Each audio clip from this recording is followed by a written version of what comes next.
और अब जल्दी से आपको बताता हूं आज के big and bold trending elements.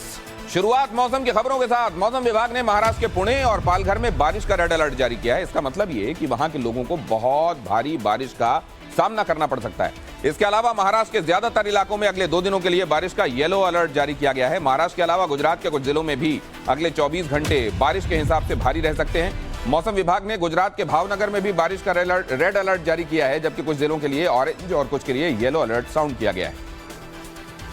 पहाड़ों पर बादल विनाशकारी प्रहार कर रहे हैं तो वहीं मैदानों में मूसलाधार आफत बरस रही है। तबाही से मचे हाहाकार की ये तस्वीर देखिए। भारी बारिश और बाढ़ के चलते महाराष्ट्र के कई जिलों में हाहाकार मचा हुआ है। इस साल आसमानी आफत में 56 लोग अपनी जान गंवा चुके हैं, जबकि 86 जानवरों की भी मौत हुई है। महाराष्ट्र में हर साल औसतन 1004 मिलीमीटर बारिश होती है, लेकिन इस मानसून में अब तक 421 मिलीमीटर बारिश हो चुकी है। पिछले 24 घंटे में रायगढ़, ठाणे, पालघर, रत्नागिरी और मुंबई में सबसे ज्यादा बारिश हुई। रायगढ़ में बारिश के बाद हुए लैंडस्लाइड में 120 लोग अब भी लापता हैं। रेस्क्यू टीम 21 लोगों को सुरक्षित निकाल चुकी है। रेस्क्यू टीम के मुताबिक मौत का आंकड़ा बढ़ सकता है। वहीं राजगढ़ के पाली गांव में अब भी बाढ़ जैसे हालात हैं। अंबा नदी खतरे के निशान से ऊपर बह रही है। एहतियातन मुंबई गोवा को जोड़ने वाले हाईवे को बंद करना पड़ा है। मुंबई के करीब विरार की तस्वीरें ये रहीं। भारी बारिश के बाद सड़क पर नाव चलती दिखाई दी। नांदेड़ में भारी बारिश के बीच 300 स्कूली बच्चे फंस गए, जिन्हें जेसीबी की मदद से रेस्क्यू किया गया। वहीं पहाड़ों पर अब भी आफत कम नहीं हुई है। हिमाचल प्रदेश के मनाली में देर रात बादल फट गया, जिसके बाद आए सैलाब में सड़कें बह गईं। गनीमत रही कि फ्लैश फ्लड में किसी की जान नहीं गई। मौसम विभाग ने अगले 4 दिनों तक भारी बारिश का अलर्ट साउंड किया है। और अब आर्टिफिशियल इंटेलिजेंस से जुड़ा ये महत्वपूर्ण पहलू देखिए। गूगल और माइक्रोसॉफ्ट को टक्कर देने के लिए एप्पल कंपनी भी अपना आर्टिफिशियल इंटेलिजेंस चैटबॉट लॉन्च करने की तैयारी में है। खबर है कि इसे एप्पल जीपीटी के नाम से लॉन्च किया जा सकता है। हालांकि अभी तक कंपनी की तरफ से लॉन्चिंग की डेट पर आधिकारिक बयान नहीं आया है, लेकिन कहा जा रहा है कि अगले साल की शुरुआत में एप्पल का चैटबॉट लॉन्च हो सकता है। चैट जीपीटी को टक्कर देने के लिए पहले ही गूगल और माइक्रोसॉफ्ट जैसी बड़ी कंपनियां अपना आर्टिफिशियल इंटेलिजेंस चैटबॉट लॉन्च कर चुकी हैं और अब उन्हें टक्कर देने के लिए एप्पल भी मैदान में आने वाला है। और अगर आप भी कंप्यूटर पर टाइपिंग से आजिज आ चुके हैं तो आपके लिए खुशखबरी है। गूगल जेनेसिस नाम का एआई टूल लेकर आ रहा है। जेनेसिस की टेस्टिंग जारी है। ये राइटिंग असिस्टेंट की भूमिका निभाएगा। ये लेटेस्ट न्यूज स्टोरीज भी लिखकर देगा। इससे खास तौर से पत्रकारों का, काफी लिखने वालों का काम बड़ा आसान होने वाला है। इतना ही नहीं, खबरों की हेडलाइंस भी ये सजेस्ट कर देगा। कहीं कहीं नौकरियां जाने का धड़का भी इससे लग सकता है।